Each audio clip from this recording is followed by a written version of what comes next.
Okay, Nick and Andy, huge game in the Champions League. Marseille against Liverpool. Really interesting clash, Nick, in the south of France, this one, because both teams are desperate to finish in that top 8 and go straight through to the last 16. But I guess Marseille, I mean, do we expect them to be in this position? Because De Zerbi's done a great job, but they haven't been back in the Champions League for a long time now. But they've done okay, right, in the competition this season? Yeah, I don't have a read on them. I think in any given game, you don't know what to expect. I've seen them basically counterpunch Newcastle and take control of the game and beat them. We saw them hang with Real Madrid, but lose that game. The flip side of that is we've seen them had to struggle with Union Saint-Gilloise. Did I say it right? I always say it wrong. And nothing against them. They're a good team, but you expect maybe something a little bit better than that. And their league form has not been incredible. Maybe they don't have that sort of depth you would expect from a Marseille squad that's in the Champions League year upon year upon year. So I guess I just don't really have a read on them.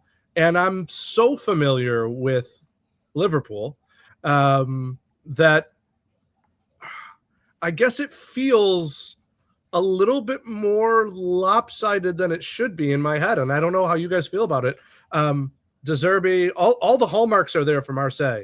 And yet I'm looking at this and saying, this should be pretty straightforward to Liverpool, shouldn't it?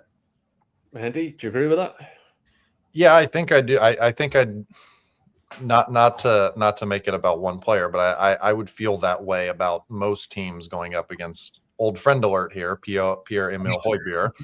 In central midfield, you look at what Liverpool have there, the dynamism that they have in the middle of the field, whether it's Szoboszlai, whether it's McAllister, if Wirtz is going to play through the middle, whatever it is, there's just such a, there's so much quality in there for Liverpool. And at some point it's going to click. And while the title in the Premier League has gone for them, Champions League still a very real possibility. And you have the factor that is a coach's motivation to save his job. In Arne Slot, I don't know how you guys feel, but I kind of feel like he's managing for his job the rest of the season, and it feels like that's going to be we'll assess it in the summer and see what it looks like, because after the World Cup, there's going to be a lot of managers that come available and everything, and so this is like a very, very pivotal part of Liverpool's season with the way that they've got injuries going on at the moment, and not going to have Mohamed Salah for this one because of AFCON. Maybe, I don't know, maybe he comes back and within 24 hours, he's straight back into the squad because they need him. But this is, for Liverpool, not the season for them, but I don't know. They need a big moment, I feel like, and something to kind of help kickstart them and kick them on for the rest of the season. And Marseille could be kind of exactly what they need at this point. Yeah, but Marseille, if they win this, Nick, they'd be above Liverpool in the table with one game to go. So it's really tight in that part of the Champions League table. And, USMNT star Tim Weah playing sort of right wing back on the right side there. That'd be interesting to see how he gets on. And another old friend, shout out, Pierre-Emerick Aubameyang, who's I thought you were going to say that the first time, Andy, but he's still going strong, chipping in for Marseille with goals there. But I know we know we're going to get from a De Zerbi team, right? Like high intensity pressure. They'll take risks. They'll, interesting to watch for sure. Sometimes, again, like you said, I think this Champions League campaign has kind of summed up the flip of a coin nature of a De Zerbi team at times, but maybe that plays into their favor here against Liverpool. But Liverpool have improved defensively, right? I think that's the one thing that we can say about them in recent weeks and months. Arne Slot's openly said, yep, I get it. It's maybe a bit too dull to watch and a bit boring at times, but that's what we needed to do to get back to basics and win games and grind out victories. But I don't know. I don't know if that's enough to win the Champions League for Liverpool. What do you think about them as contenders? If they do get past Marseille, if they get to the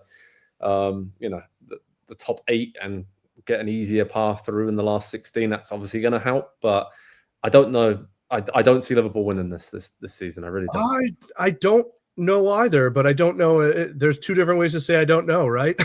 Yeah. I think Andy's right about Arne Slot, but I also think I might call it a 15% chance, a small percent chance, but more than a little, that we are seeing the start of the next phase for them. I love Wirtz right now.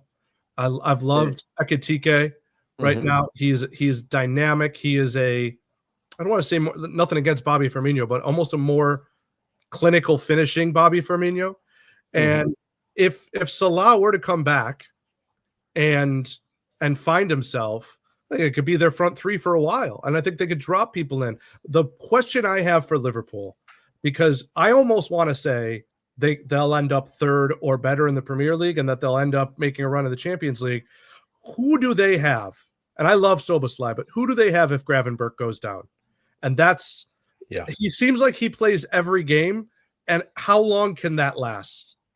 Yeah, it's a lack of depth, right? In that sort of defensive part of the pitch, both at centre back, right back now, and holding midfield. You're right. And again, pretty crazy, given the money they spent in the summer, that they are not strong enough in certain areas of the squad. Andy, prediction time. I'm really looking forward to this one. I'm going to go an upset. I'm going to go 2-1 to Marseille. I think I've seen some stuff from Liverpool over the course of the season that I just really don't like for this kind of situation. And I think they have been stretched a little bit too thin over the festive period. Might just, impact them, I think, later on in this game. So I'm going to go for some De Zerbi chaos and Marseille to get a late win in the Champions League. What do you think? Yeah, now that you mention it, the chaos of De Zerbi, this is not the time you want to deal with that as Liverpool in the middle of this incredibly congested part of the schedule and all the injuries and everything going on. Yeah, I'm starting to buy into it more. And I think I also question the Salah situation that happened before he left for AFCON still needs to, I guess, be resolved. We didn't really get a final ending on that before he went away. And so I guess I question whether maybe some of the squad is on side with the manager as well. And if the manager's coach, is coaching for his job, are the players really super motivated to go over the top to help him? Yeah, I think Marseille might win this. Yeah, I'll go.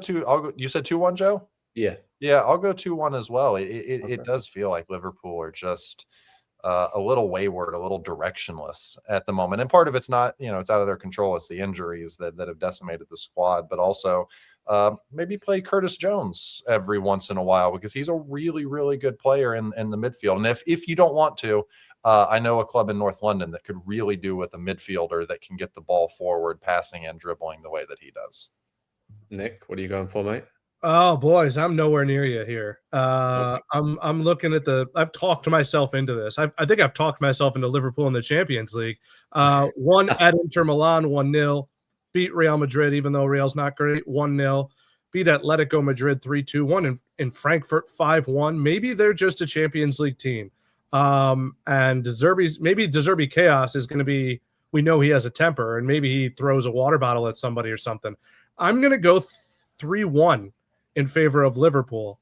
I'm talking myself into it. All right, it's going to be a fun one. Hopefully Marseille and Liverpool talk themselves into putting on a great show and a great game for us in the south of France. Head over to Pro Soccer Talk on NBCSports.com for all the latest on that big game in the Champions League, as these teams are both chasing a spot in the top 8 and bypassing that playoff so they go straight through to the last 16. That would be huge for both of them this season. All right, Nick, Andy, thanks so much for joining me. Thanks everyone for watching, and we'll speak to you all very soon indeed. Cheers, guys.